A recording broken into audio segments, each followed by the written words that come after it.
There's nothing special about the United States. What makes the US think that it's better than Indonesia, for instance? Why should the Indonesian president have to defer to the US president? Vijay Prashad. Vijay Prashad. Vijay Prashad. He is the executive director of the Tricontinental Institute for Social Research. As a historian and a journalist. And he is all these things: a writer, editor, mentor, and public intellectual. Vijay Prashad. Democracy doesn't mature when you get the most expensive voting system. Democracy is in the head. It's not in the machine. You love lecturing us because you have a colonial mentality.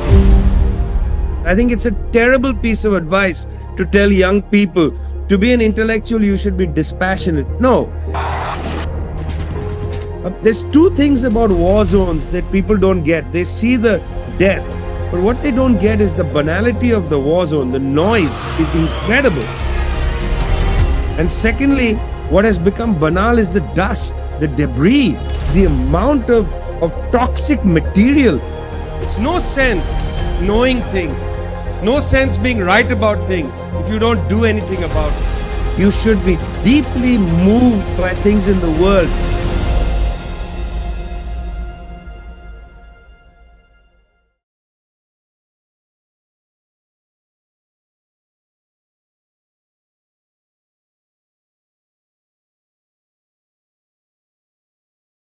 Hi friends and fellows, welcome to this special series of conversations involving personalities coming from a number of campuses, including Stanford University. The purpose of this series is really to unleash thought-provoking ideas that I think would be of tremendous value to you. I want to thank you for your support so far, and welcome to this special series. Hi, my guest today is Vijay Prashad, who is an award-winning writer, and he's also the executive director at the Tricontinental. Vijay, it's such an honor to have you on our show. It's my honor. Thanks a lot. Yeah. Thanks for making the time. I want to start off with just asking you a little bit about your upbringing. You were born and grew up in Calcutta. Just talk a little bit about some of the things that you grew up with that have made you the way you are and what you are today, please. Well, if people understand Asia, which is really not so difficult, not so easy for people who've never lived in Asia, you'll understand that our worlds are both very complicated, where the ancient world is right in front of us. We don't have a break from the past. You walk out of your door and you've got a direct link to 1,000 years of history, perhaps more. But you also have a link directly to great inequality, the great inequalities of our time. I lived in Calcutta, which is a city that, again, has a history that goes back several hundred years. I literally walked out of my apartment building as a young person, and there was one of the oldest British buildings that had been built when the British first came and colonized Bengal in the 1700s.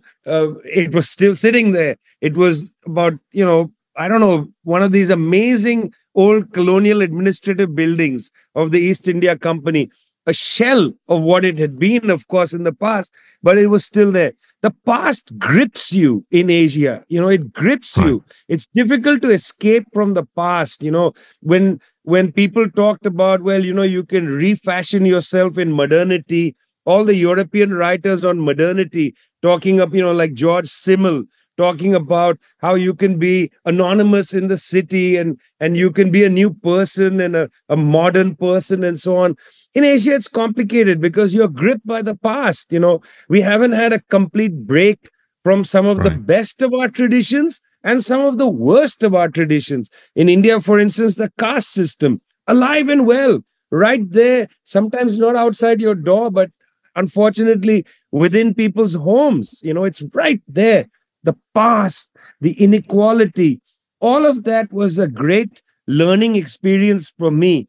And again, one of the interesting features in many societies, in mine certainly, is that almost everybody was involved in politics, one way or the other. It's very difficult in, say, Bengal of the early 1970s for a person not to have a political opinion. I mean, for gosh sake, there was a street where the the British consulate, the High Commission, and the American consulate on this street called Harrington Street.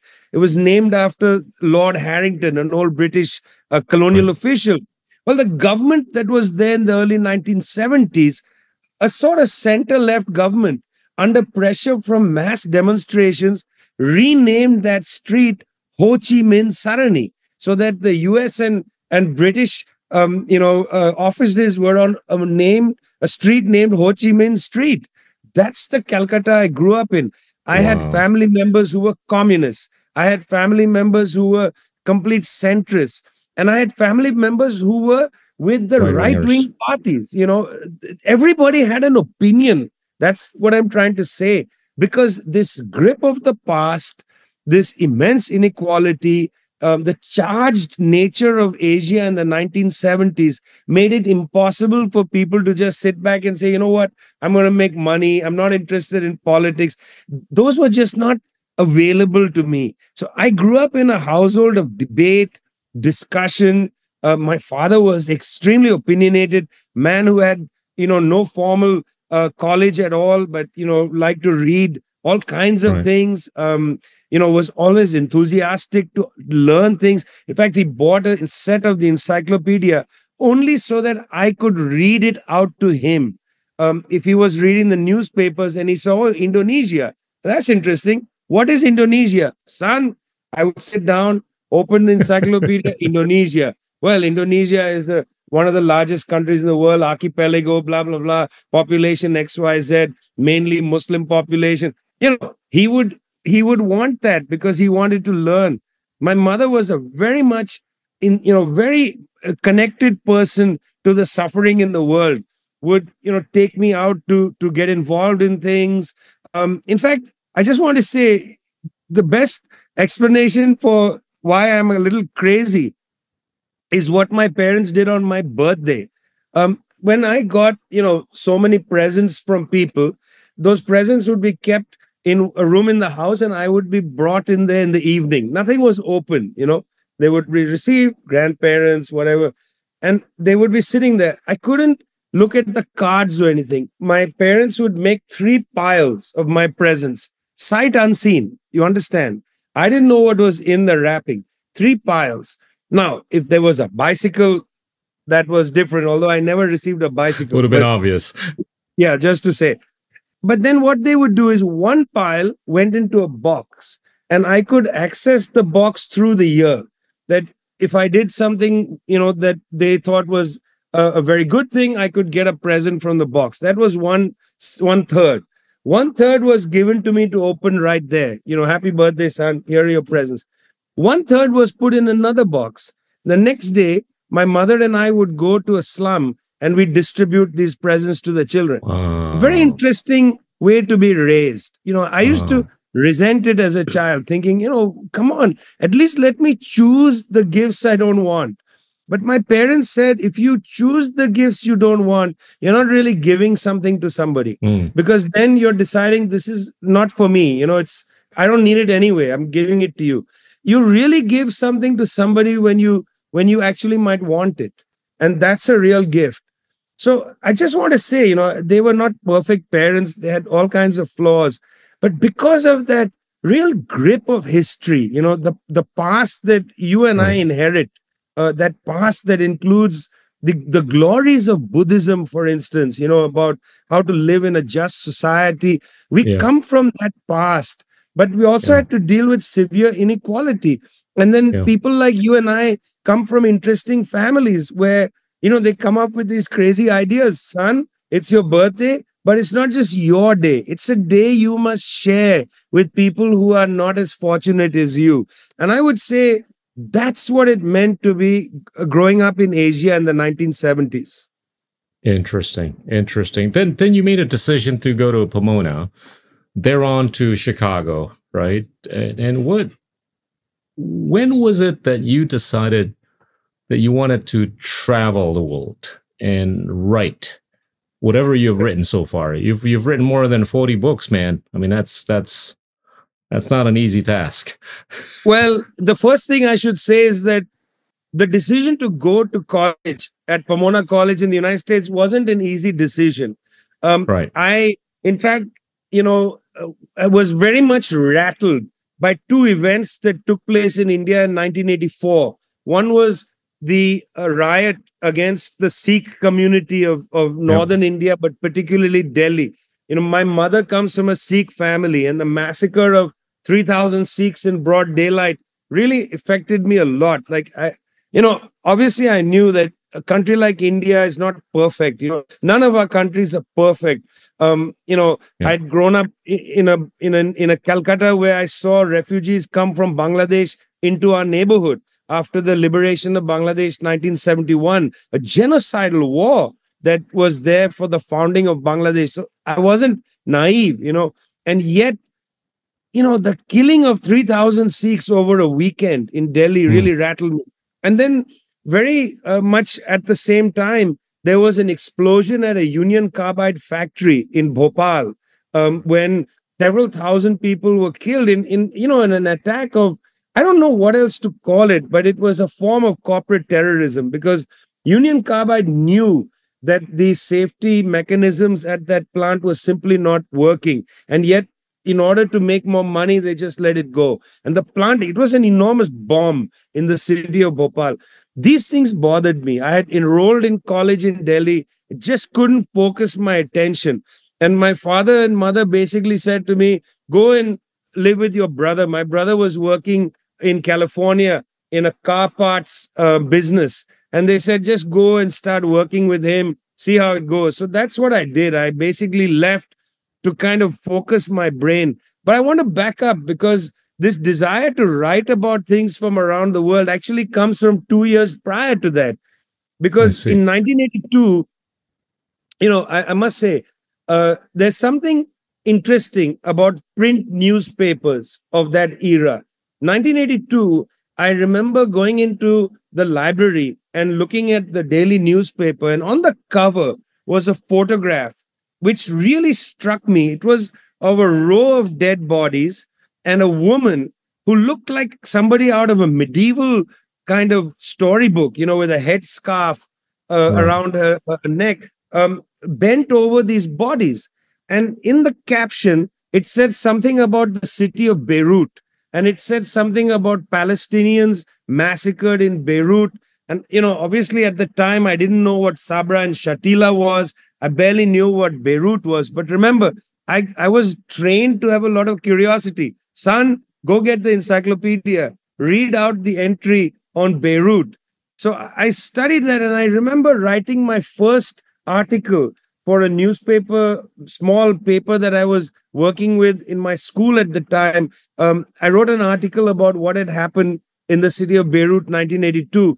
I must say that event of 82 Beirut struck me, that this kind of atrocity, that photograph, the importance of that. I said to myself, and I very much remember, it's vivid memory.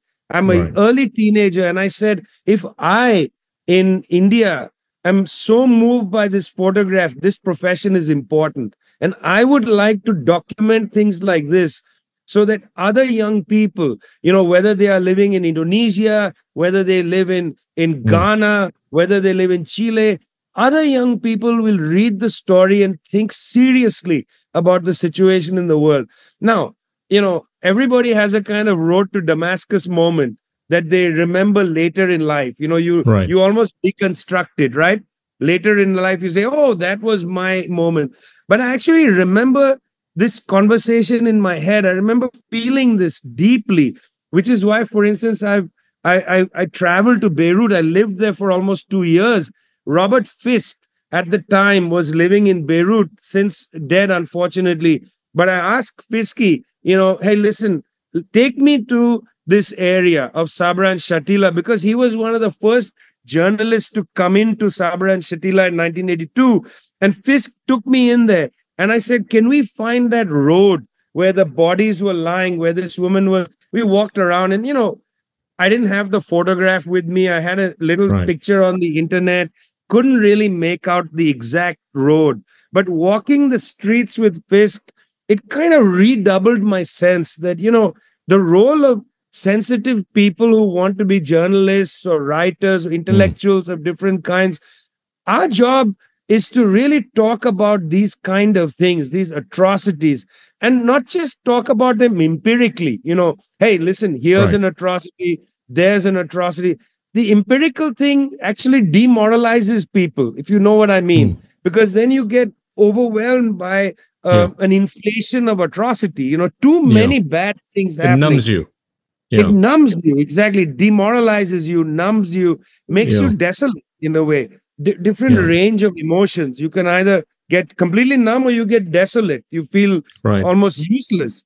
And so I learned over the years that it's not just an empirical act, talk about that massacre, but try to understand why it happens in a historical process, a social process, and how we can try our best desperately to create a world where things like that just don't happen anymore.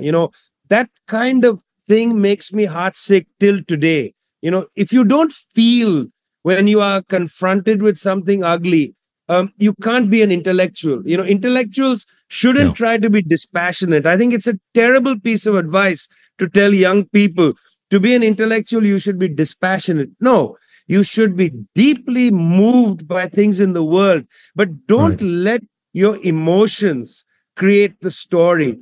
Try to put your emotions into a theory. And I think that's what I would consider emotional maturity. When you're younger, you're just sort of angry, intellectually angry even. And, and then some people tell you, no, you got to control yourself. I think that's terrible. I think take the anger and allow the anger to mature so that you understand how to explain to other people why terrible things happen, how you can act in the world to lessen the burden of terror against particularly vulnerable people. You've written a fantastic book, The Withdrawal, and you've covered the region of the Middle East. And since you brought up Beirut, let's go to this place called Gaza, which you've been expressing your views on.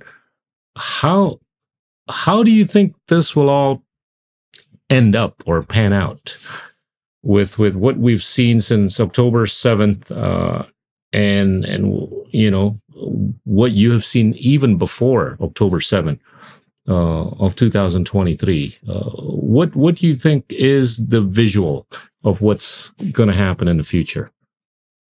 I mean, I'm really feeling a little more desolate about this than most things. People used to talk about, after the Oslo Accords of 1994, people talked about a two-state solution, that there'll be an Israel and there'll be a Palestine. And in fact, that was, let's call it, settled international consensus. Everybody seemed to accept that. The United States, the Chinese, they all talk about the two-state solution. Some years ago, I was again in Beirut, and I was sitting in the office of Ilyas Khoury, who was the editor of the Journal of Palestinian Studies. Ilyas is a terrific novelist, writes great books in Arabic about the region and so on. So he's a man with a kind of fertile, imaginative outlook. I asked Ilyas, how are things going? Palestine, this, that, and the other. And he said, he used a phrase for me. When 1948 happened and the Palestinians were removed from what becomes Israel, it's another Lebanese intellectual, in this case, Konstantin Zorayak, who comes up with the word Nakba. Nakba means catastrophe in Arabic. And he defines what had happened to the Palestinians in 1948 as the Nakba, the catastrophe. Well, I'm sitting with another Lebanese, Ilyas Khoury. It's about 2010, 2012, somewhere around then. Don't remember the exact date. A little more than 10 years ago. And Ilyas says to me, look, what we have is not one Nakba in 1948. What we have is a permanent Nakba. In other words, on a permanent basis, the Israelis are interested in removing Palestinians from the occupied Palestinian territory, that is the West Bank, East Jerusalem, and Gaza, but also from Israel proper. That's a policy, almost a stated policy. That's what Ilyas said. And now, we're hearing Israeli officials talk about a second Nakba. The bulldozers moving from Gaza City, crossing Salahuddin Street, which divides Gaza into a north and a south, moving through Khan Yunis, perhaps all the way to Rafah. There is a almost directly stated and then practiced policy of removing the Palestinians from Gaza. Mr. Benjamin Netanyahu has said that directly. We're not going to live beside Hamas. For him, all Palestinians seem to be Hamas. So we're entering a situation where we're going away from the two-state consensus to a no-state solution, where there will be no Palestinian state, where the Palestinians will be eradicated as a people. They will be sent into permanent exile and so on. That's what I fear is happening and might continue to happen. Now, it is also true that tens, if not hundreds of millions of people around the world are sensitized to what's going on. It's fascinating. Why are there so many people upset about what's happening? I covered the war, Operation Permanent Resolve 2014, brutal bombing of Gaza. Previously there was Operation Cast Lead 2008, brutal bombing of Gaza. There was no mass demonstrations around the world. Millions of people in the street in Indonesia. What is bothering people? It's not just Dar al-Islam, that these are Muslims saying Muslims are being killed. I'm afraid that's not what's exactly driving a lot of people. What's driving a lot of people, in my opinion, is that this time the Israelis have demonstrated we don't care. We're going to kill 15, 20, 30,000 Palestinians. We're going to kill 10, 15, 20,000 Palestinian children. We're going to go into Jenin in the West Bank with bulldozers. We don't care. We're going to call them human animals. We're going to use words like that. It's the brazenness of the violence, the scale of the violence that has really upset tens, if not hundreds of millions of people around the planet. Mass rolling demonstrations in the United States against what's going on. And nobody can control this. This is what's interesting. In the West, there's an attempt to say, well, criticism of Israel is anti-Semitism, right? It's been a kind of now slogan, been going on for a long time. President of the University of Pennsylvania had to resign from her position under pressure from the US Congress, donors and so on, who are claiming anti-Semitism. That's the character of the protest. People are not buying it. The protests are continuing because people are saying, look, if you say that criticism of Israel is anti-Semitism, that is itself making it very difficult to actually point out who the anti-Semites are. Let's be quite clear. There was no anti-Semitism in Asia. There was no anti-Semitism really in Africa, in Latin America, in the Arab world. For God's sake, when the Christians of Spain expelled the Jews from Spain in 1492, the Spanish Jews, Sephardic Jews, went to Baghdad, went to Syria, came to my city of Calcutta. In fact, the family of Vidal Sassoon was in Calcutta. In Calcutta, where I grew up, in Christmas time, there's a very famous bakery called the Nahum's Bakery, Jewish bakery. These are Baghdadi Jews that came from Iraq. That's a fascinating place. Tells you a little about Asia. It's a Jewish-owned bakery where all the bakers are Muslim and all the clients are pretty much Hindus. And their greatest sale is of Christmas cakes. Okay, it's classic Asia, in a nutshell. And the owner being Jewish. And the owner being Jewish. The owner is Jewish, Mr. Nahum, and now his family. Customers Hindu. Anti-Semitism is a European problem.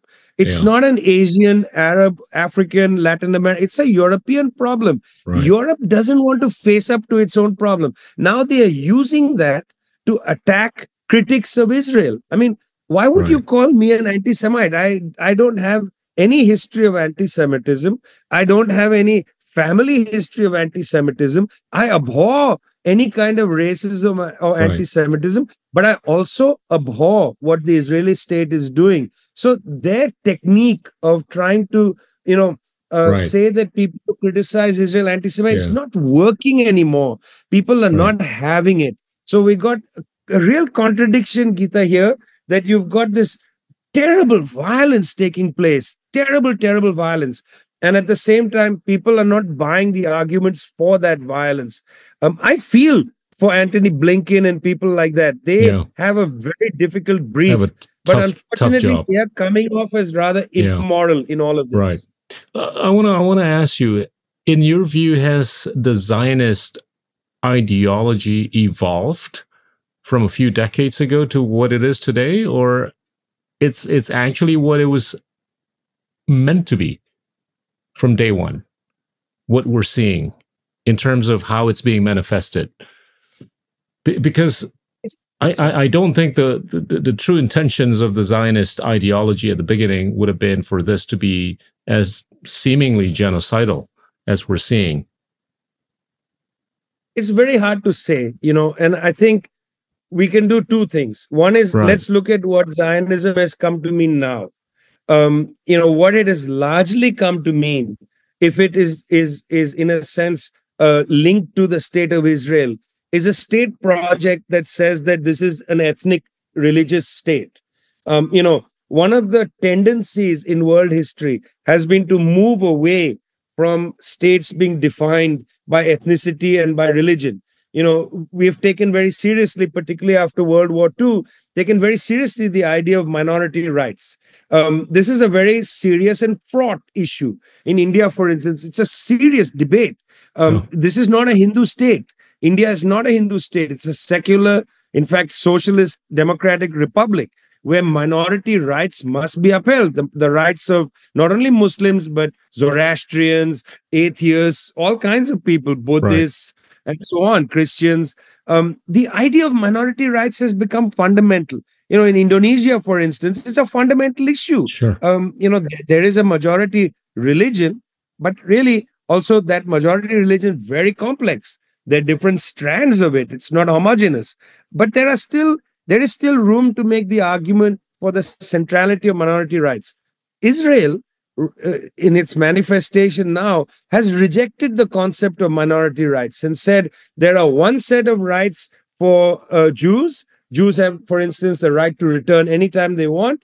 And there's a second-class citizen opportunity for Palestinians whose right to return, even though established by international law, UN Resolution 194, is set aside. So Israel right now is actually manifesting itself more and more as an ethno-religious state, which is against the tide of world history, I'm afraid to say. And so Zionism has become effectively the ideology of an ethno-nationalist religious state project. Zionism is not merely the longing of the Jewish people for a place of safety. It's in fact become for a Jewish state, which is very different than, let's say, Jewish people need safety from European anti-Semitism. That has disappeared. That has evaporated. So one problem is that Zionism has become this calcified form of ethno-religious nationalism. And calcified is not a word I'm using loosely. I mean it. There is a kind of calcification, a hardness that has come into this. And that's one way to look at this, and I think an important way to look at it. The other way to look at something like Zionism is the contest within the international Jewish community. From the time of Alexander Herzl onward, there's been a current within the Zionist community which says we don't want Israel. The Jewish people are not about having a modern state like this. Jews have a relationship with God, with a messianic power. They don't need territory. This is a debate inside Judaism. It's a debate where you have very serious rabbis taking a position against Israel, saying we are actually against the idea of Israel. Now, that's an interesting trend in Zionism, because if you remember, before 1948, there were a range of different religions in Palestine. There were Palestinian Christians, still a sizable population. There were Palestinian Muslims, and then there were Palestinian Jews, who had lived alongside Christians, Armenians, Muslims for centuries. this strand of Palestinian Jew has been wiped out by this kind of calcified statecraft. There's no room now for these older kind of connections with people. So that older idea of Zionism as a relationship with the divine, with the Messiah, with redemption and so on, that debate inside the Jewish community seems to be also withering away. And it's become far more, important to assert again fealty to that calcified, religious national project. And for us, this is really a warning. I'm saying this because it's not just about Israel. This is a debate in India. Should India be a Hindu state? I think it's a terrible idea. 12% more of the population are Muslims, for instance. There's hundreds of millions of people. What are you going to do? You've got to maintain the integrity of the secular state. In my opinion, there is no option right now for states with the kind of historical complexity that you and I are familiar with. Nahum's, Muslim bakers, Hindu clientele, and so on. That complexity cannot afford a ethnic religious state. We cannot tolerate that. We need this other kind of state. And for people who don't know this, Israel and Palestine are part of Asia. They are on the Asian continent. What we saw for centuries in Jerusalem, not different than what we saw in Baghdad, not different than what we saw in Delhi, not different with what you saw in Jakarta, for instance. I mean, Indonesia is interesting because it is a maritime world where there are linkages to the Hadrumat coast of Yemen. The traders that traded across the Indian Ocean. We are a complicated, ancient part of the world. We cannot afford some of these European fantasies of one people, one language, one religion, one this, one that. No. We know where that took Europe. No. It took it to Nazi Germany. We don't need that anymore. I want to ask you, I mean, what happened on October 7 was a tragedy, but I think people must also recognize what's happened cumulatively before then and thereafter is a bigger tragedy, right? How do you think with the political division that we're seeing in Israel right now? At the moment, it's the people on the right that are governing and ruling, but we're sort of like sensing this division that's about to implode. Do you sense that this division and potential implosion, God forbid, would that be a stronger excuse or reason for us to believe in the prospect of a two-state solution, as opposed to what's been there in the past? I mean, the people from all over the world would have wanted to see a two-state solution, but we knew it was just a mission impossible, right? Until recently. I intuitively, I'm just thinking that with what we're seeing internally within Israel, do you sense that there's probably a bigger hope right now? I'm not saying it's going to happen tomorrow, but is it a bigger hope today than maybe 2 months ago? Oh, I mean, or smaller hope, yeah. No, I really don't want to take away from you your first part of your question, the bigger hope part of the question. Let's stay with that first. I am hoping that at some point the Israeli population has an epiphany that this road has no other. This road has no good solution. This is leading somewhere very ugly, already ugly, but it's going to somewhere could be uglier. That this generation of Israelis may not want to tolerate something like that. I'm very much hoping that's on the table. Now, what you said is true. October 7th, various Palestinian factions, including Hamas, crossed the perimeter fence, attack the Israeli army, attack some kibbutz, and so on. Look, for all people like you and I, most people in the world, any child is attacked, that is an abomination. Always. That's a horrible thing. But many years ago, after the Operation Permanent Resolve, I had returned from reporting in Gaza. An editor of mine said, will you put a book together, bring some key voices, particularly from the United States, Palestinian voices and so on, to basically talk about the war and the occupation, because there's just not enough public attention. So I approached a number of writers, a lot of Palestinian poets, Arab poets, and I made a book which I was very proud of. It's called Letters to Palestine. And it collects novelists like Teju Cole, the Nigerian novelist, very fine writer. It collects Ben Ehrenreich, the journalist. It collects, a range of terrific Palestinian poets that I very much, including Naomi Shibab. I really admire all of them. Anyway, in the introduction to the book, I wanted to go into this exact dilemma. How do you deal with the question of violence in this setting? And I came up with an image. I suggested that the Palestinians are a people lying down and the Israelis have a pillow on their face, suffocating them to death. And the question to ask is, what is the human instinct? When you have a pillow on your face, pushing down, what do you do as a human? You're going to push back. You're not going to just lie there and allow yourself to be suffocated to death.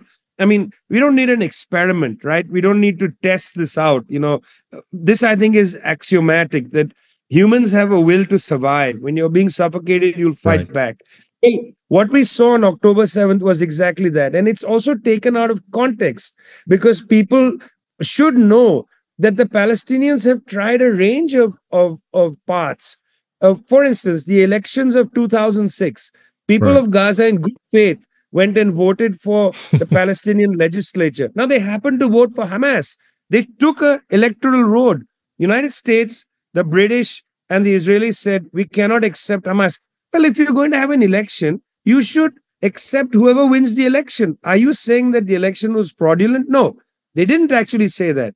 They said, we cannot accept Hamas governing in Gaza. Well, the people have opted for Hamas. Now you're saying, no, we're going to criminalize them. So they took out the parliamentary road, okay? The West and Israel said, this is not appropriate for you, this parliamentary road. Then, Hamas tries all kinds of techniques, including armed struggle. They get hammered for it. 2008, 2014, punctual, regular attacks on Hamas for firing rockets and so on. Okay. Then some young people, I know many of them, decided in 2019, we're going to do something new.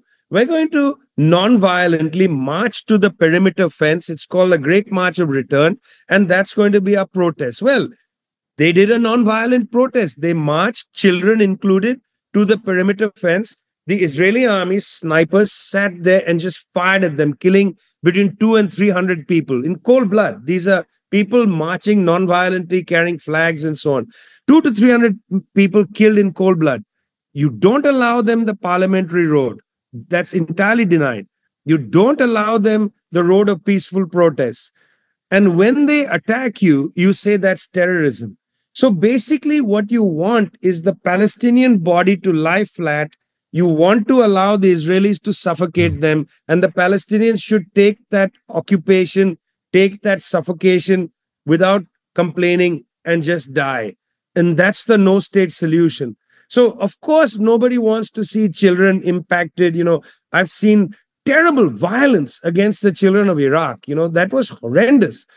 You talk to young parents, they'll tell you, well, the most difficult thing is at night. If a car goes by, my child wakes up and, I need to keep the house clean and silent and no music and so on. Imagine raising a child in Iraq or Syria or Libya or indeed in Gaza with the kind of noise. There's two things about war zones that people don't get. They see the death, but what they don't get is the banality of the war zone. The noise is incredible. The sound trauma. of bombardment, unbelievable. It's like multi-story buildings being brought down next to your ear every day. And secondly, what has become banal is the dust, the debris, the amount of toxic material, because it's not just the bomb. Modern things are built with toxic materials. To build a building, you're using all kinds of toxic chemicals. When you bomb it at high heat, you release all this stuff into the air. People are breathing in heavy metals. They're breathing in all kinds of ghastly things. This level of violence, this has been going on against the Palestinians for a long time in Gaza. So yes, of course, we don't want to see children impacted, civilians, and so on. But it's a bit, I think, precious to say that, well, look, they are terrorists. When they try the parliamentary road, you say no. When they try the peaceful road, you say no. Then they try the armed struggle, which they are entitled to try by international law, and you say to them, you're terrorists. I mean, I don't know what the Palestinians are supposed to do, frankly. So is there hope? I hope very much inside Israel that there are populations, majorities that are able to come up and say, we cannot tolerate this in our name. We cannot tolerate this in our name. But I'm afraid there's very little evidence of that right now.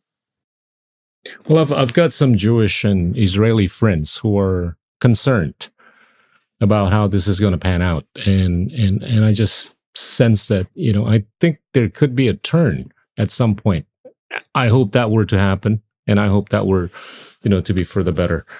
I want to switch to another place. This is the eastern part of Europe, Ukraine, right? And what is your take on what's happening there? And we in a developing world, are struggling to put our heads around how, there just seems to be no moral equivalence in the way, well, the West or the United States and its allies are looking at, two different situations, one in Ukraine and one in Israel. Well, firstly, I want to say that I really enjoy conversations like this. And here's the reason why.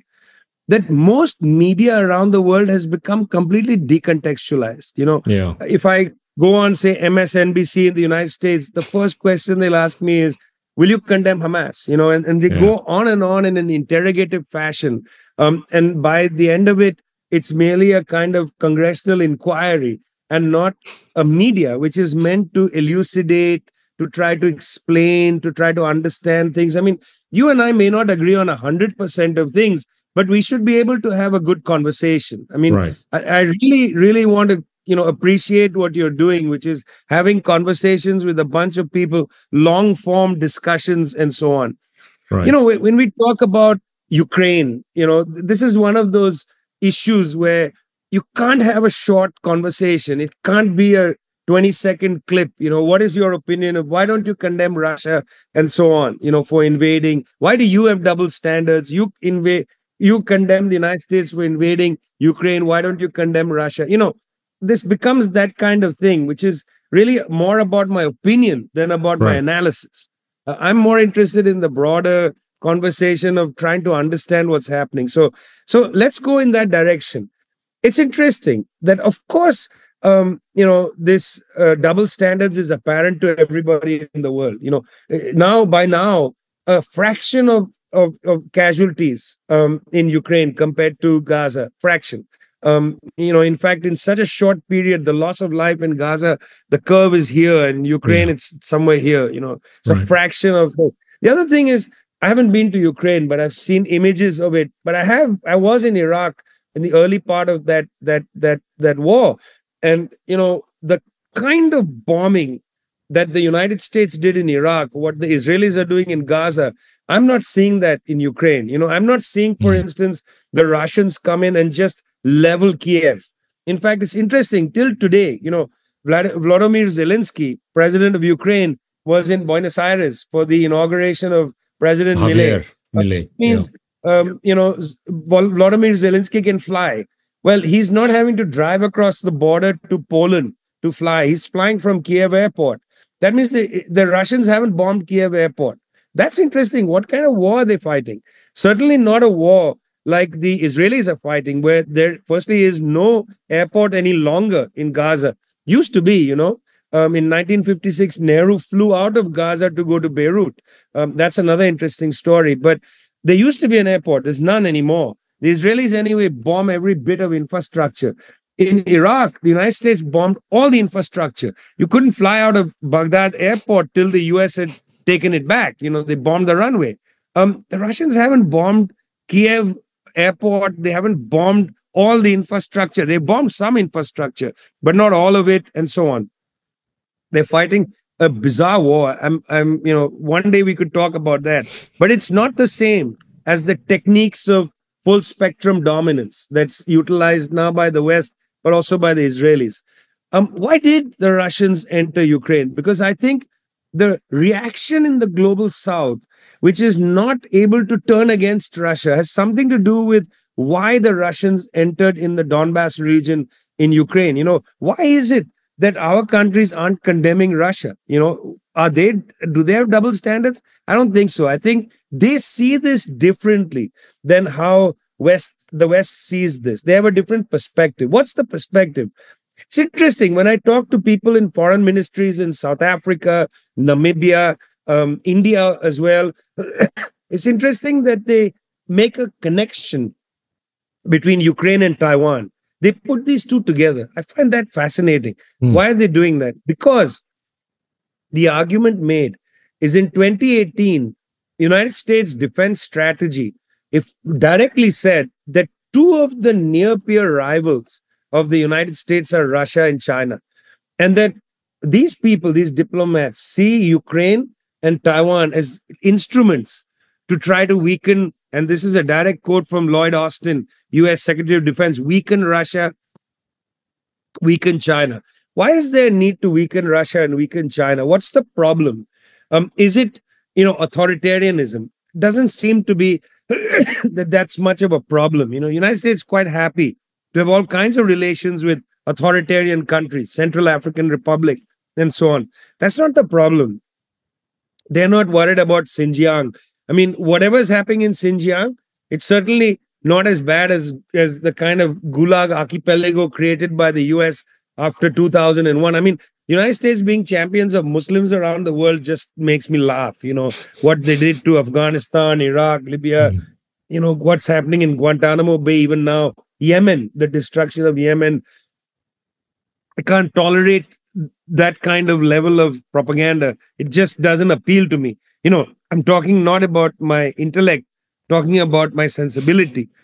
Can't take them seriously on that. Anyway, why? What's bothering them? Something interesting has been happening in Eurasia. Europe was actually put in a difficult position by the United States. 3 major wars by the US really hurt the Europeans. And Noam and I talk about this in The Withdrawal. Right, one is the war against Iraq, the campaign against Iran, and the war against Libya cut off Europe from 3 major energy sources. Libya was a principal oil supplier to Europe, sweet oil, the best quality. Natural gas from Iran, key, to Europe's energy future, and so on. United States cut them off from these energy supplies. Increasingly, Europe started to rely on Russia. And so you had Nord Stream 1 and then Nord Stream 2, and then several other pipelines going through Poland and so on. There was reliance on Russia. There's a terrific moment when Donald Trump is talking to Jens Stoltenberg of NATO, and Trump berates him, on camera and says to him, listen, you want us to protect you. You want us to put all this money into NATO and so on. At the same time, you're buying all this energy from Russia. You want us to protect you from Russia, and yet you're buying energy from them. We're not going to tolerate this, and so on. Very interesting that the US was pushing hard on Europe to slow down on its integration with Russia. At the same time, Europe was increasing integration with China. This is for 2 reasons.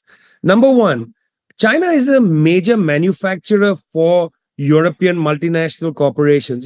The city of Wuhan, where the pandemic was first noted, is actually it's a Ruhr Valley of Germany. The Ruhr Valley of Germany is moved from Germany to Hubei province in China, because a lot of German companies effectively operate out of Hubei. If you go to Wuhan, you see all these companies, German companies everywhere. So one is a lot of European manufacturing had been taking place in China. That's one integration. Secondly, European countries found that the net investment, FDI, foreign direct investment, and country investment, the net country investment from the United States, or from US multinational corporations or from their own multinational corporations into their societies had been decreasing.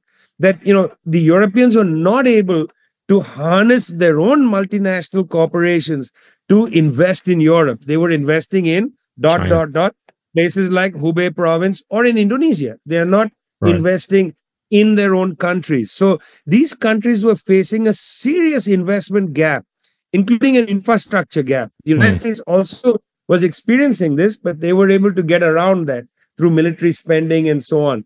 But Biden had to try desperately to push an investment and an infrastructure bill because they can't compel US multinationals or US capitalists to invest in their own country. Just can't do it. They're having a hard time. So Europe started increasingly to join China's Belt and Road project. First one country, Italy, then a whole host of Eastern European countries and so on. What it seemed by 2018, 2019 was that there was now a kind of natural reintegration of Europe and Asia. In a way, Eurasia was, coming back together. What had blocked Eurasia?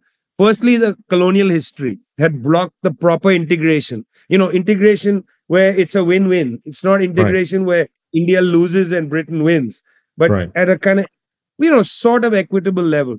Then the Cold War was a disruptor of this integration.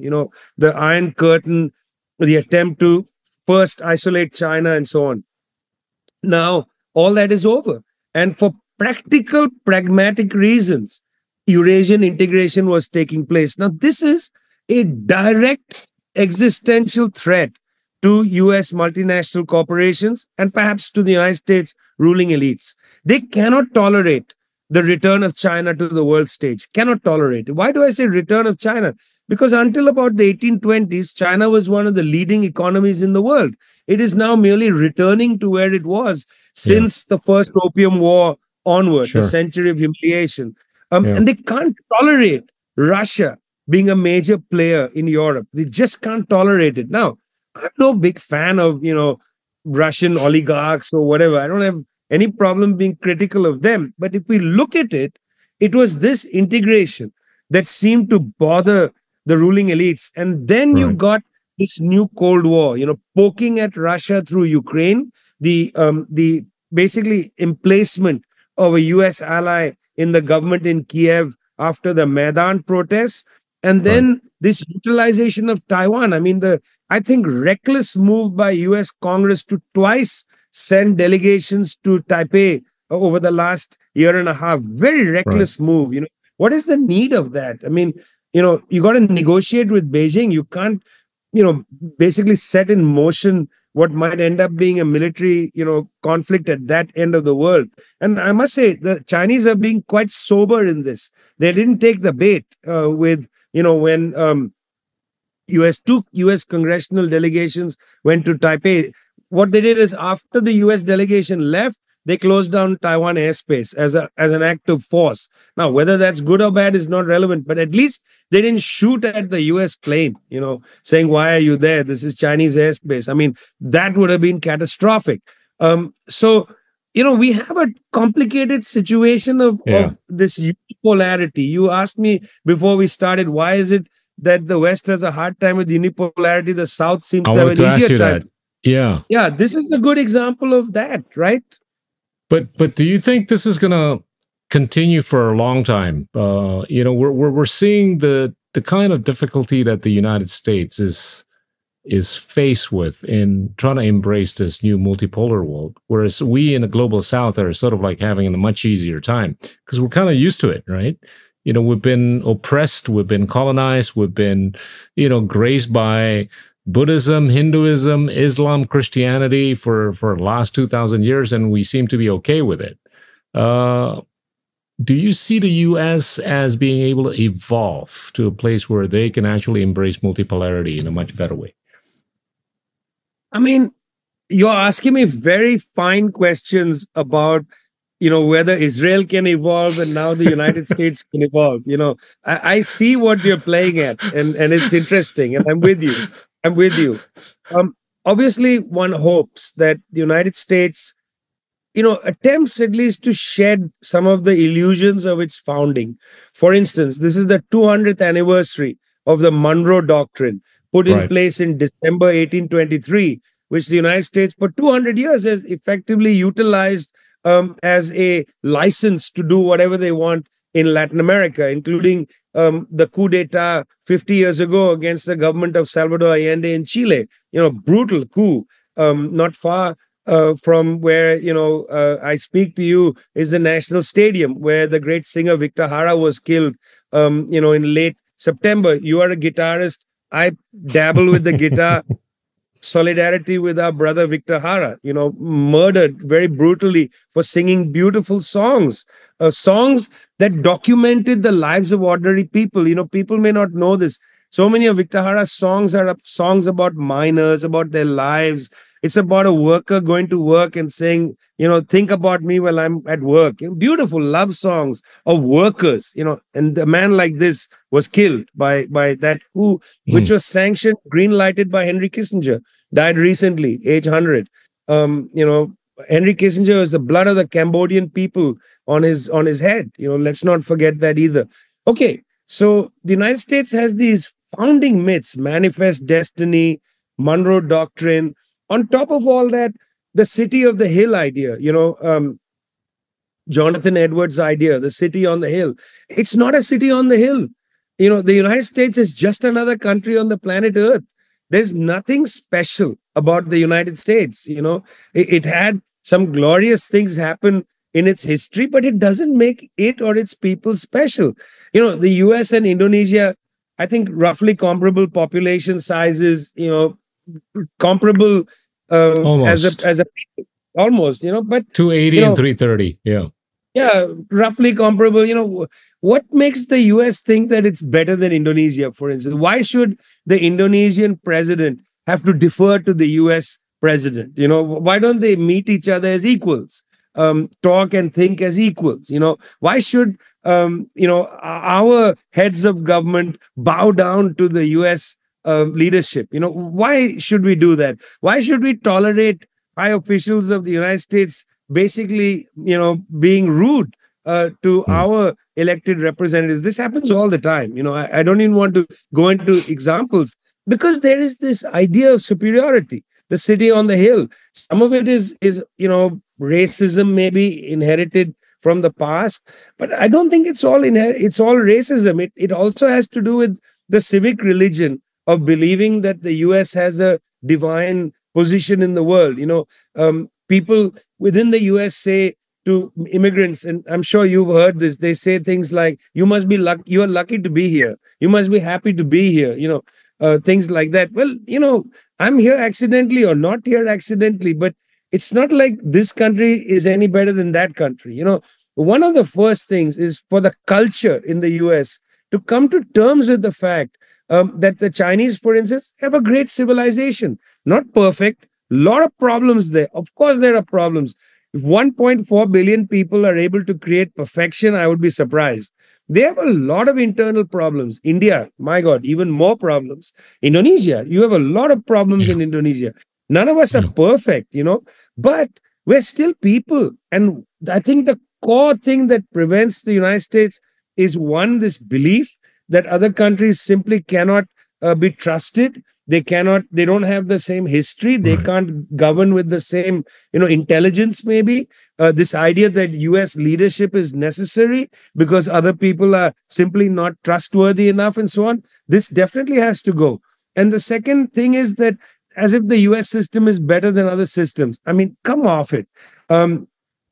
You can't tell me with a straight face that the US political system is better than other political systems. I mean, look at what's going to be the presidential election candidates next year. It's a reprise of Joe Biden versus Donald Trump. I mean, if this so-called perfect system can keep only putting up people like that for the election, it shows you that their bench is weak, or their system doesn't allow for dynamic young people to emerge, with new, fresh ideas that are alive to the digital world and so on. I mean, it's not a perfect system. There's so much money in the US political system. There is the Electoral College, which is an ancient barbaric form of holding back democracy. There's nothing better about the US electoral system than the systems in India or Indonesia or anywhere. We all struggle to have better democracies. I'm sure you'd agree with me that democracy is a process. It's not a system. You can have the best voting system. That's not democracy. Democracy is the project. It's the process. It's getting, poor people in a slum in Jakarta or in Calcutta to feel that they mean something, that they can confidently go out there and work for a candidate, or that they can themselves stand up and say, I'm from a poor family. I come from a slum. I want to represent you because I feel confident. Well, wow, when we get more of that kind of evidence, we'll say, wow, our democracy has matured. Democracy doesn't mature when you get the most expensive voting system. Democracy is in the head. It's not in the machine, and in that sense, US has to get over this thing that, they have the best system, the best this, the best that. I don't think that's true now. And maybe, although I haven't looked at it, maybe it's not been true for a long time. I'm in a camp that believes that democracy cannot just be defined by way of the distribution of power to the hands of many. It's got to be defined also by way of its distribution of public goods to the many, right? Whether it's healthcare, welfare, intellect, social value, moral value, I think those ought to be taken into consideration. I want to push on something that you alluded to separately in a different context with respect to how much military spending the United States is, undertaking together with its allies. It amounts to a little over $2 trillion on a yearly basis compared to the total military/defense budget of the world, which amounts to about 2.7, 2.8. It's a staggering, number and a staggering observation. Does that, correlate with, the kind of peace and stability that we would like to usher in the future? Well, that number, 2.15 trillion of US spending, comes from a really good analysis done by Global South Initiative, with whom Tricontinental is working closely to build a major study we'll release in January. We're going to release 2 studies, a dossier called The Churning of the World Order, which is fascinating because here we try to analytically show what is the global north, what is the global south. We're thinking of the global north as a block, the kind of NATO plus countries. The global south is a set of groupings. They're far more disparate. They're not organized into any kind of political order. There are some groupings, G77 and so on, but these are not like NATO plus, the G7. These operate as a block. The global south is far more disparate. So that's one text. And the second text is on a kind of hyper-imperialism, where our colleagues at Global South Initiative have looked at the amounts of military spending that are not counted by the Stockholm Institute, which is basically the gold standard of looking at military spending, because they looked at also nuclear military spending and so on. What they found is 75%, 3/4 of global military spending last year was spent by the NATO countries. United States, by far, the largest share of that, but 3/4 of global military spending spent by the NATO countries. China spends 12% of global military spending. That's quite a variance. 12%. This idea that China is a major threat to the planet, I think it's helpful to look at these numbers. We also have in this text a long section on military bases, also helpful because it talks about the reach. It is now axiomatic, not just to people like you and I that follow these things closely, but it's axiomatic to most people that it's the United States that has bases in Okinawa, US has bases in northern Australia, where in fact they can house nuclear weapons in violation of the Treaty of Rarotonga, which is the treaty that says it's a nuclear-free zone. The whole South Pacific and so on. There's no Chinese base in Mexico. The United States tried, at least the right-wing politicians, to say that China is building a base in Cuba. Journalist friends of mine went to the town where they made this allegation. It's fascinating. People said, well, we don't know anything about a Chinese base, but we do know that in the next street over lives a Chinese family. They do this and that business, but they've been here for 150 years. And I think there's another guy, the other end of town, who's also Chinese, but I think comes from a family been here 300 years. It's a really interesting attempt by the US to say, look, we have bases there around China, but China has a base in Cuba. There's no base in Cuba. I also visited that area. There's no sign of any Chinese base. I asked the Chinese ambassador to Cuba, Ma Hui, very nice, engaging person, intellectual. They don't have any interest in militarizing the Caribbean. That's not their game. They keep talking about win-win relations. They want win-win relations with the United States. They don't want lose-lose relations. You go to war, that's the definition of lose-lose. Win-win is more trade, more human contact, and so on. So in that sense, this military spending, it's beyond obscene. I don't even know what to say. Many years ago, 100 years ago, next year, Mahatma Gandhi, 1925, gives a speech in Ahmedabad, beautiful speech. And what Gandhi said in that speech, he had one line, which I think is powerful. He says, the test of civilization of a nation is the absence of starvation among its people. Now, that's a test of civilization. The test of civilization of a people isn't your military budget. And I say this because, I want to say that the way we judge a society, a government, isn't by its constitution, because I think that's a category error.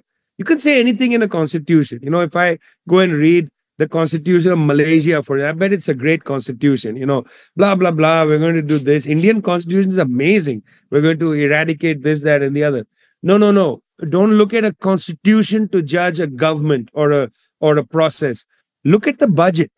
The budget is a better place to judge the values of a country, because how you spend your resources tells you more about your priorities than your constitution, Right. And so in the US budget, in many of these NATO countries, they spend far in excess on military and so little on education, healthcare, eradication of poverty, eradication of starvation. Gandhi's test should be the test for every politician. If I was to run a debate of political candidates for high office in any country, I would say to them, how would you react to this statement by Gandhi? The test of civilization of your government is at the end of your term, the absence of starvation in your population. Would you meet that standard? And I would like to see what they answer, because the answer isn't, of course, we'll meet that standard. The answer is data. It's not your morals. Will you be able to say we've eradicated poverty? What did you do in your budget to eradicate poverty? Simple as that. So this military spending, beyond obscene. It's mind-boggling that they occupy, the global north, as you aptly pointed out, 75% of the total global military spending. But I just don't think it's sustainable on the basis of the following. If you take a look at the budget of the United States government, right now, the interest that they need to surface on a yearly basis is already in excess of the military spending requirement, right? At the rate that interest rate has gone up, and at the rate that it's going to stay up, at a relatively high level, I just don't think they're going to be able to sustain this budgetarily. And which means that there is hope that there could be some inflection. I don't want to get a little too much into the, this conspiracy about the military industrial complex and all that good stuff. But But at the end of the day, if you see a block of countries that occupy 75% of the military spending of the world, I'm not sure if that's going to bode well for peace and stability in the future, right? I'm just hopeful for some sort of structural inhibition, by way of a budgetary consideration or something else. The other point that you had alluded to earlier would have been how the United States is spending close to $1 trillion a year vis-a-vis the United Nations, which is only on a budget of $3 billion US. It's mind-boggling, how you're expecting this multilateral institution to try to basically prevent everybody from going to war with each other when you have one giant that's spending close to $1 trillion. So talk about that. Well, the first thing is, let's think about military spending. For decades, for the United States, military spending was a good thing. Why? From Lord John Maynard Keynes, we learned that capitalist economies work in cycles. The Soviet economist Kondratiev had mapped out these Kondratiev waves. There was an upswing in the economy, things heat up, competition increases, then there's a crisis, you get a downswing, and then you need counter-cyclical spending. That's what Keynes said. Right. Keynes said, if you don't have spending against the cycle, then you're going to get deeper and deeper depressions. So governments have an obligation to do counter-cyclical spending. At a downturn, which is a normal process in a capitalist system, you got to spend against the downturn and try to push it up as quickly as possible. That's Right. called counter-cyclical spending. In most countries in the world, counter-cyclical spending is done on the social side.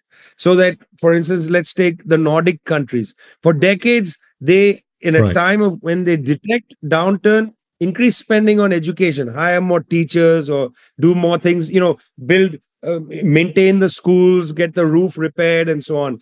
They did it on healthcare, add a new wing to the hospital, get new machines and so on. Counter-cyclical spending was done socially, build a better bus system, whatever. In the United States, interestingly, there's almost a direct thought process that occurs, and I'm going to lay it out. They said, look, if we do all this, it's socialism. If we create good public transportation, good public schools, good public health systems, we can't do that. So the United States did what is called military Keynesianism. At a time of the downturn, they had to spend, in order to prevent the drip, to have a Right. lift. And what they did is they spent on the military. And fascinating, if you go onto a US military base, it is in fact like a Northern European society. The buses are free, the healthcare is really pretty good. The education system, the classrooms aren't falling apart. They spend a lot of money on the military, Yeah. on bases, on weapon systems, and so on. They subsidize an enormous amount of their high-tech industry. I mean, the reason the US came up with all these incredible high-tech inventions, including the internet, is because of military spending. At that time, it was really beneficial for the United States in aggregate, not for the people, because their services were deteriorating. Poor healthcare has been a problem in the US for decades. And they Right. could have, other than spend $2 trillion on military, they could have spent $500 billion, 500 billion on the healthcare system and improved it beyond belief, and so on. So that's one thing to understand. Secondly, as a consequence of this military Keynesianism, you actually, have to borrow from somebody, in the end of the day.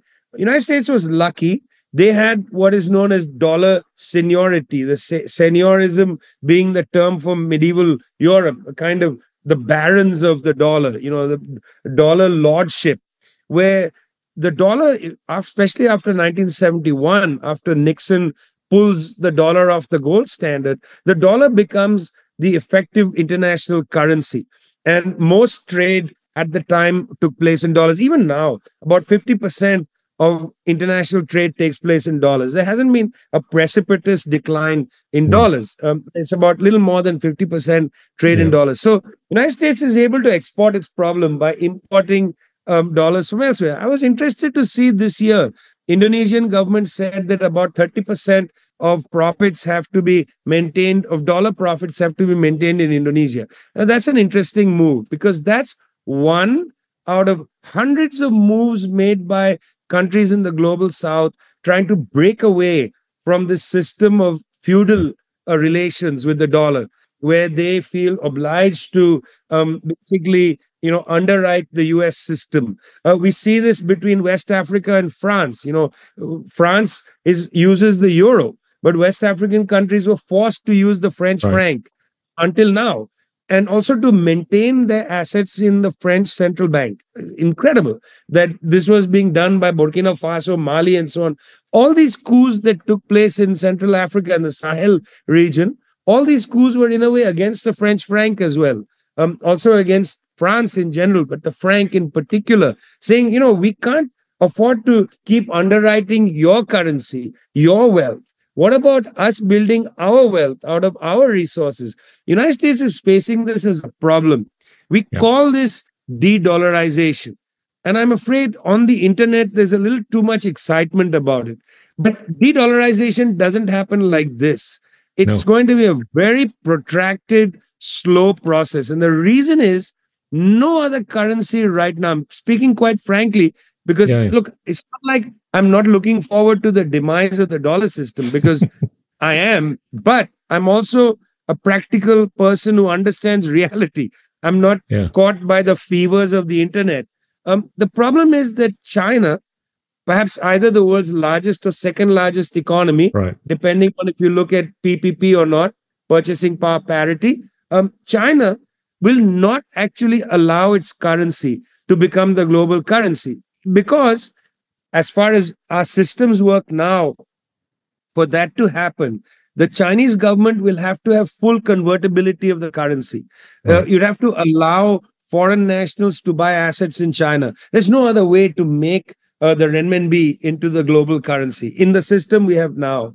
And the Chinese government are not going to permit full capital convertibility, currency convertibility. No. They're just not going to go down that road. Okay, they've seen what happened firsthand during the Asian financial crisis. You remember South Korea, Taiwan, Indonesia, Malaysia, racked by that tsunami of the collapse of currencies. Chinese are not going to allow it. So because the Chinese are not going to do it, and nobody else really is able to provide currency like the United States, the only alternative is going to be some kind of basket of currencies. And right now, to be quite honest with you, the proposals are inchoate.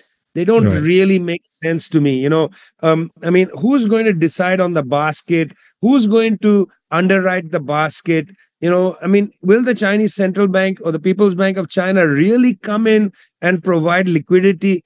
They're not providing liquidity to the BRICS Bank at the levels that they should, the new development bank based in Shanghai. I just don't see it. I think there's, again, this sort of fever of the internet. But the trend lines are clear. What Indonesia has done, saying, look, we don't want all the dollars to be moving out. Other countries, Malaysia, you remember, Mahathir Mohamad pushed hard for capital controls. These are all indicators over the last 25 odd years of a kind of shift. There's no good public policy right now on the table to take us to a multipolar economic system. People like Jomo Sundaram in Malaysia and others have been trying to think of these issues as seriously as possible, but we don't have the boat yet. We're still living on a sinking ship called the dollar. There are one or two rafts in the water that people are scrabbling to hold on to, but you can't build a complex world economy on rafts. You need another boat. We just don't have it in sight right now. There's definitely aspiration on many, if not most, of the global South, but there's no realism. And one way to look at it is if you take a look at the global liquidity, right? There's more than $100 trillion worth of liquidity. Most of that is sitting in the G7 countries. And the biggest chunk of that is sitting in the United States, right? At that rate, it's going to take a long time for the global South to basically compete, much less de-dollarize completely, right? Or significantly, or in a meaningful manner.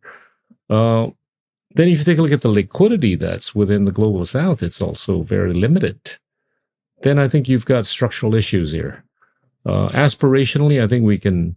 I'm with you. Well, we shouldn't get too excited about what's in the internet, with regards to the de-dollarization and all that stuff. But there is the reality of limited liquidity in the global south. And I think we've got to take it, incrementally, one step at a time. It's interesting what I think you and I we are in complete agreement on this, because the way you formulated it is really important. And for people who didn't pick this up, I'm going to sort of Gita-splain you a little bit, if you don't mind. Because what you said was that there is a structural problem. That's the phrase you used. There's a structural problem. Well, that's interesting. Out of that $100 trillion of liquidity, about 32 trillion are in tax havens, which, by the way, most countries in the world add an adjective to them: illicit tax havens. These are not legal instruments, including the City of London, by the way. They're not just Liechtenstein and this, that, and the other, Cayman Islands, BVI, Panama. Yeah. The City of London is the largest illicit tax haven that we have. By the way, the City of London isn't London. It's actually a place in London called the City of London, which is the financial, it's like the Wall Street, etc. Sure. That's 1/3 of global liquidity is sitting in tax havens outside the jurisdiction of governments. For me and in our institute, we play with this number a lot, because that's incredible. 1/3 of the money that could be in motion is basically frozen in these havens, doing all kinds of unregulated activities. It's the dark web of money. We don't know what they are doing.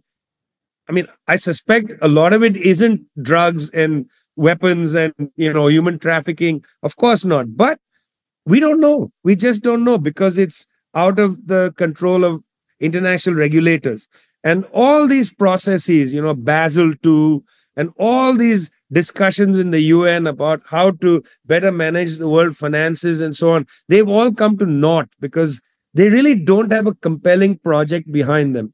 The last time we in the third world had a compelling project to discuss these structural issues was, in a sense, the 1950s and 60s, when the UN Conference on Trade and Development was created by people like Raul Prebisch in 1964. UNCTAD, at the time, came with a project. I mean, they talked about reversing the terms of trade. That book, Confessions of an Economic Hitman, whatever one thinks of it, the section on Indonesia is fascinating, because he describes precisely. It's crazy. It's crazy. The World Bank comes in, says you're going to build a power plant. You have to finance the power plant. We'll give you some concessionary financing to start with, but the Indonesian people will be on the hook for the money.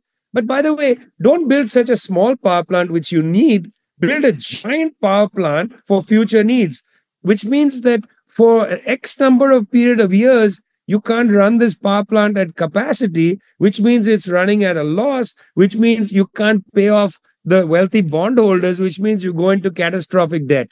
I mean, that structural problem of that period was well identified by UNCTAD, the UN Conference on Trade and Development, and they have policy proposals to get through it. Today, UNCTAD has been wildly underfunded.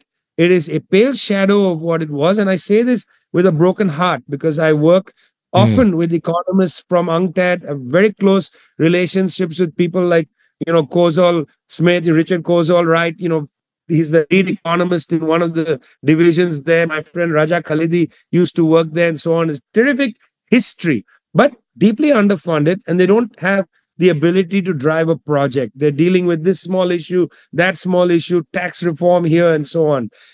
The broad project, we just don't have it right now. The countries of the global south, whether it's in BRICS, the BRICS 11, or it's in the G20, the southern countries and so on, they just don't have a project that's uniting them. But I think it's going to appear. And here, the objective conditions are correct for a new project, as you said. There are structural issues. There's that feeling that people have. But the subjective lack is there. And I want to say this quite forcefully, and I don't mean to be rude. What do I mean by subjective lag? I think in our countries, the seriousness of purpose, the intellectual seriousness of purpose is lacking. Too many of our governments are taking advice from McKinsey, taking advice from the IMF, taking advice from other people. We're not spending enough to build the intellectual capacity of our own people. What has happened to the very fine finance ministries in the Asian countries? Where are those finance ministers that one admired? You mentioned, we talked about Singapore earlier. Singapore at one time had a superb, and such a tiny place, superb people entering government. I may not have agreed with Rajaratnam on many things. Rajaratnam was a foreign minister. We would have disagreed on a lot of things, but there is no doubt that Mr. Rajaratnam was one of the most interesting people, curious, bright, and so on, able to push an agenda. Where are the Rajaratnams of today? Sri Lanka used to produce high quality people with a project in mind, economists, Lal Jayawardena, who then became the rector of the UN University. Where is the Lal Jayawardena of today? Some of this is the outcome of the defunding of our education systems during the kind of high period of neoliberalism in the 1990s, inclusive of Indonesia. Great intellectual capacity. Where has it gone? So because we have kind of eviscerated our intellectual capacity, we are now basically on the phone with McKinsey, asking McKinsey to give us a hand. What does McKinsey know about our own plight? They are basically cookie cutter approach to the world. When you read one McKinsey report, you read them all. You need somebody who comes in and provides serious deliberation and thought. And I'm going to leave you with this. When I wrote the book, The Poorer Nations, I spent about a long period of time studying seriously the archive of the South Commission, empaneled by Tanzania's former president, Julius Nyerere. General Secretary was the former Indian Prime Minister, Manmohan Singh. In the 1980s, they met for long periods of time to discuss the debt crisis and what's the future going to be for the global South. And they produced a report, which I think is very good, called The Challenge of the South. Very good report. In my book, The Poorer Nations, I go into this in great detail. Today, who is going to have the intellectual and political capital to call for South Commission number 2, to empanel a group of serious people who are going to look at some of the challenges, maybe 20 people, spend a year meeting regularly, and then coming up with a set of policy proposals, not to have discrete proposals, but to provide a vision. What is the way forward? What would Asian regional integration, for instance, look like? You could simply empanel a Asian regional integration commission to think about what would it look like. What would it look like if India and China were able to solve the border dispute? What would it look like if the countries around China could have a way of, better communicating with China about their anxieties, Vietnam and others about various islands. And so how do we close down these conflicts and focus attention on the development issues that seem to be driving most of these countries and have a vision for that? Today, I'm saying this again with a heavy heart, I don't see the necessary intellectual capacity in our societies at the highest level to think these through, which is why we may not be colonized in all respects, but we are still colonized by McKinsey, by the International Monetary Fund's staff meetings, and so on. Wow. This is very structural in a sense that it's going to be a struggle for quite a while for the global South to find the right meeting point between talent and power, both for the governance and the leadership levels, right?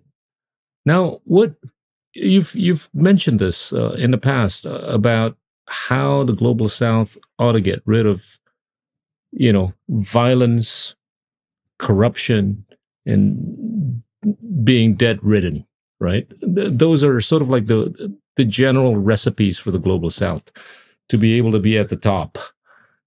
On top of that, you've got that basic human capital development issue right? In terms of the ability or the difficulty of finding the right point between talent and power. How can we be optimistic, for the global south to thrive? In addition to the fact that there's not enough liquidity. Okay. I mean, it's, we can be symbolic. We can be the conscience to the world in terms of how humanity ought to be pushed forward. We can be quite loud, but we're not going to be as loud as we want to be if we're not getting ourselves to the level or the educational attainment level as we want ourselves to be at. And we want to be able to get out of this debt, entrapment. Where's the optimism then with respect to the global south? Yeah, I mean, look, you mentioned three aspects that drags, corruption, debt, and, well, violence, I think we've gotten rid of. I mean, it's we've been a lot more. Yeah. Yeah, I mean, I would say less violence and more political disagreement, like these border or political disputes. neurosis. Yeah, you're right. Some political problems or the other, liquidity is not a problem because we have wealth. We just don't have capital liquidity. We just got to know how to monetize it. Yeah, exactly. Also know how to maintain your own resources. I mean, it's strange that 100 years later, the question of resource sovereignty is still on the table. I mean, why is it, for instance, that in our part of the world, the big mining companies are Australian, Canadian, and so on? Why aren't we better able to harness our own resources and not leach the profits abroad? Why aren't we able to do that?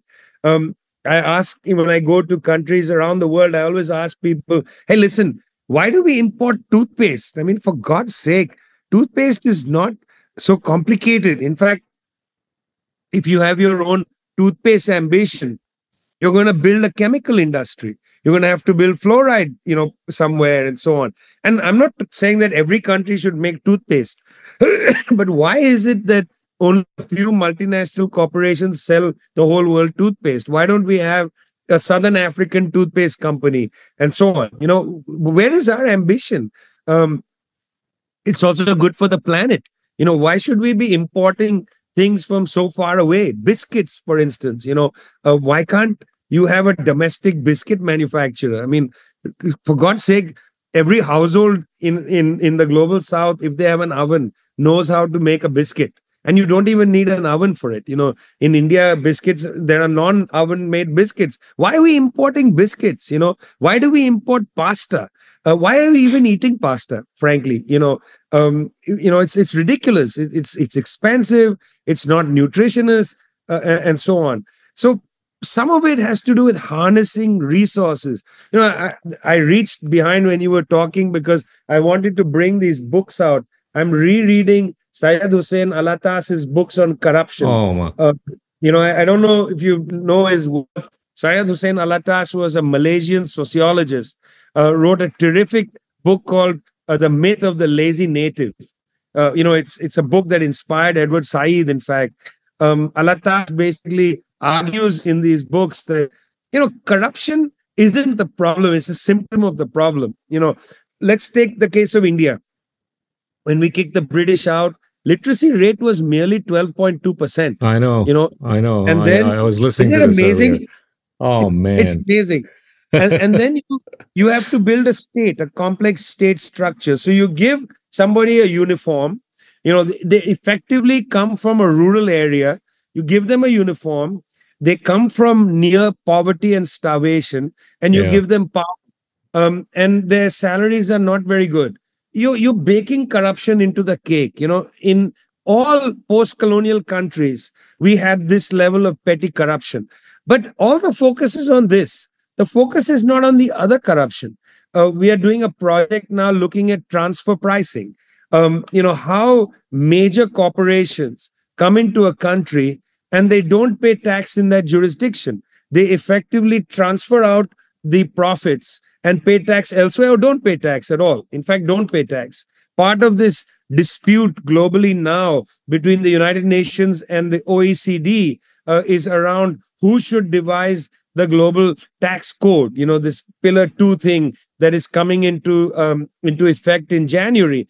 Pillar 2 actually is interesting because it comes into effect with a range of safe harbors. These safe harbors are great because they are going to make a $200 billion four top accountancy firms move their revenues to $300 billion. I mean, Deloitte made $60 billion this year. The more of these kind of rules that you create, which have safe harbors, allows global accountancy firms to take all big multinationals into the safe harbor. So the rule is vitiated before it comes into effect. When I saw Deloitte made 60 billion this year, I was laughing. And I thought, okay, man, 60 billion, it's an accounting firm. Next year, they'll be at 120 billion, and I saw this because I looked at the Deloitte site and they had a FAQ for potential multinationals who wanted to circumvent Pillar 2. They're ready. They're open for business to help you circumvent the OECD laws. Okay.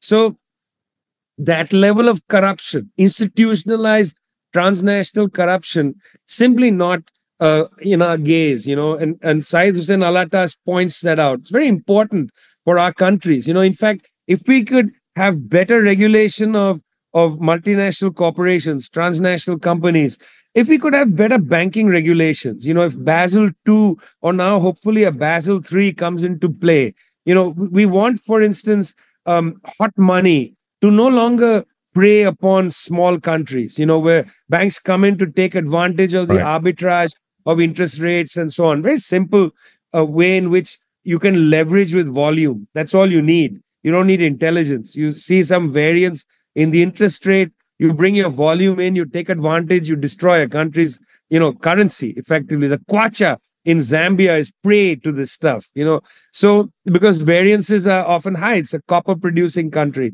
So what I feel is there are so many instruments before us, so many, necessary regulatory things we need to return to.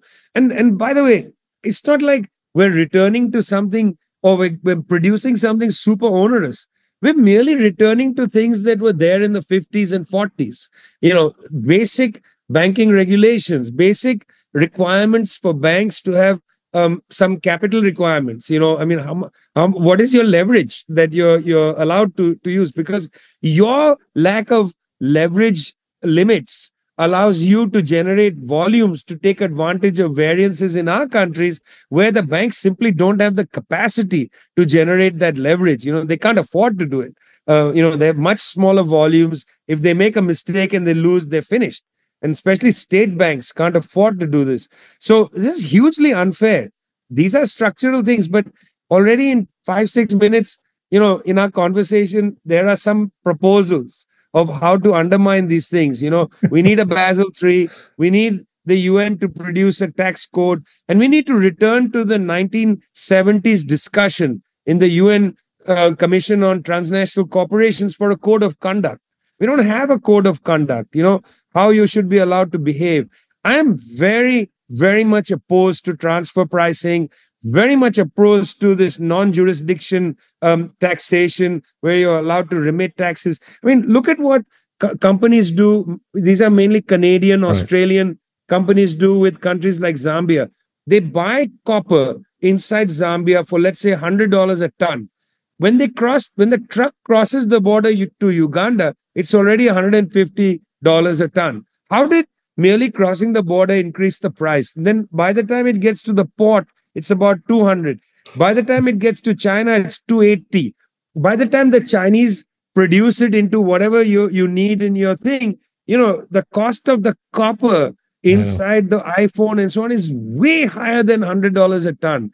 You don't have to go to Zambia, man. You don't have to go to Zambia. You just go to Indonesia to see that. Hey, we've spent more than 97 minutes talking. I'm conscious of time.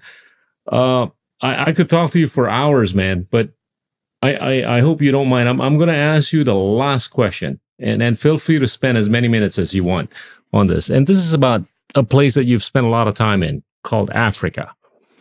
This is a geography that occupies an area bigger than China, the United States, India, and Canada combined, right?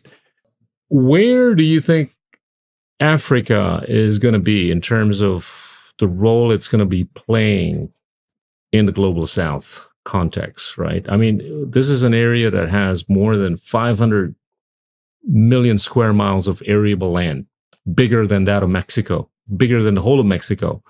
And it's going to have a population of 2 to 3 billion in no time, right? I just think that, intuitively, this is going to be an economic giant, inevitably. How do you think Africa is going to play the role in the global South and with respect to the rest of the world? Well, when we talk about something like this, we always have to start with 1884, in Berlin, when the Western powers carved up Africa. And that attitude of treating Africa as a resource has not really gone away. This contest that the United States is trying to impose against the Chinese in Africa is part of this. I mean, I've visited many Chinese businesses and public, entities operating in China. And, they are operating there for profit, especially the private businesses. But I don't see them out there with guns and with, military bases and so on. They are entering into these countries and saying, hey, listen, I want to do a deal with you. The United States can't outbid these, Chinese businesses. So they walk in and say, we got to get them out through any means necessary. I mean, it's a really ugly situation. Africa, the African continent has become front line in this Cold War between China and the United States. It's really an ugly situation. On the other hand, lots of positive developments that I also want to put on the table. What we saw in the Sahel is fascinating. Coup after coup, getting rid of the French. Now, not a big fan of military coups, but, again, what are the options? I'm just going to give you the example of Mali and let Mali speak for the whole continent, because it's a good example, actually. In the 1990s, I interviewed Alpha Omar Konare, who was the head of government in Mali. Very interesting man, comes from the left. But by the 1990s, Omar had basically said, look, socialism is not on my agenda. My agenda is there to develop Mali. He had come to that view. Now, may not agree with him, but that's a very sensible view. He's a head of government in Mali, won a democratic election, and so on. He turned to the United States and he said, look, I have some problems I need to deal with. In the northern part of Mali, I have a Tuareg rebellion. The Berber rebellion has been going on for a long time. These are the Amharic people of the Atlas Mountains in the north.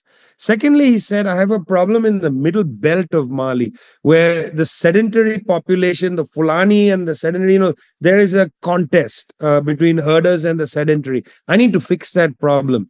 But the overarching problem, and then there's infrastructure problems in Bamako and so on, Timbuktu. I need to fix some things. But these are the two main conflicts I want to settle. But I have an overarching problem. I've inherited a massive debt from a military dictatorship that came before, that was backed by you guys, the West. So what I would like is a massive haircut on the debt burden. And I would like a complete restructuring of whatever remains underneath the haircut. Again, completely rational thing to do. You don't need to be a person of the right, center, left, whatever. You're faced with this issue. He analyzed it very clearly.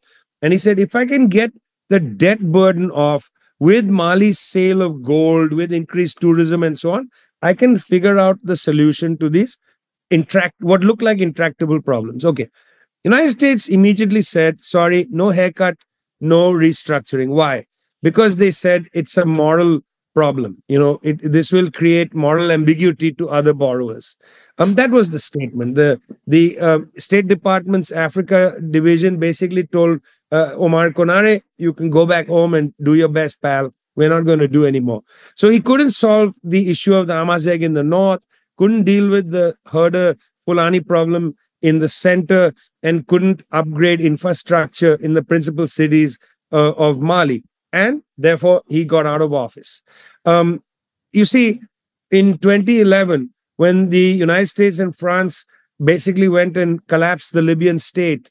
Al-Qaeda forces that had been brought to Libya, often by the United States from Turkey, the so-called rat line, these fellows went down into Mali, and they made an alliance with the Amazigh, with the Berber communities of the north, and they came down in incredible force and took over, Timbuktu, came all the way down into Gao and so on, just almost came into the main cities of the south. It was remarkable, the speed at which they moved. Why? Because they took advantage of all these, things in the center, the fight between the herders and the settled. They picked a side, got allies, and so on. And the Malian military couldn't deal with this because, again, they are underfunded. They don't have a good project and so on. And then the French arrived, Operation Barkhane, and say, okay, we'll come in and fight Al-Qaeda. Of course, that made a mess of things because they turned the whole population against, the French now. And then there was sympathy for some of the Al-Qaeda forces, by the way. It may not be easy to understand, but that's exactly what happened. There was no option for young people born in the 1990s, born in the 2000s, who are now 20 odd years old, no option. Many of them, lower middle class, rural backgrounds, joined the military. It's these young people that went back inspired by early histories of radicalism in their country, of nationalism and so on, and conducted these coup upon coups, trying to find a project for their country. They don't have a project now, but they know what they don't like. They want Mali's national interest to be first. They want to look across the border to their brothers and sisters in Burkina Faso, in Niger, in Guinea, and they want a common project. Now, this is actually a great indicator of the mood, not only in the Sahel, but in Africa and in Asia and in Latin America. In other words, billions of people around the world are saying, we want to put our interests first, not the interests of the Western wealthy bondholders first, and our interests second.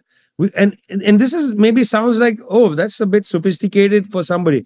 I think you're underestimating people if you believe that, because it's interesting how people directly tell you, in small towns, that we need to be first here.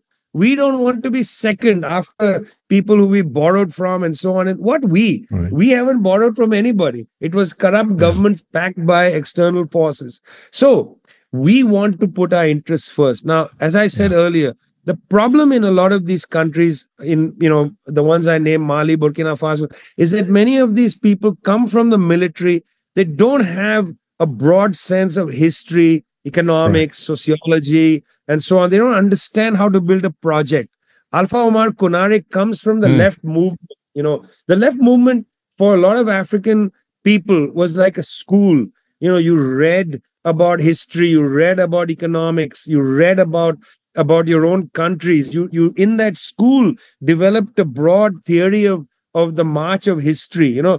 It's pretty interesting how that generation, our generation also, had a broad thing. But these young people, they came up in places where the schools were destroyed by lack of funding, the universities were eviscerated, they joined the military, they learned about military science, but they don't have a broad understanding of the world.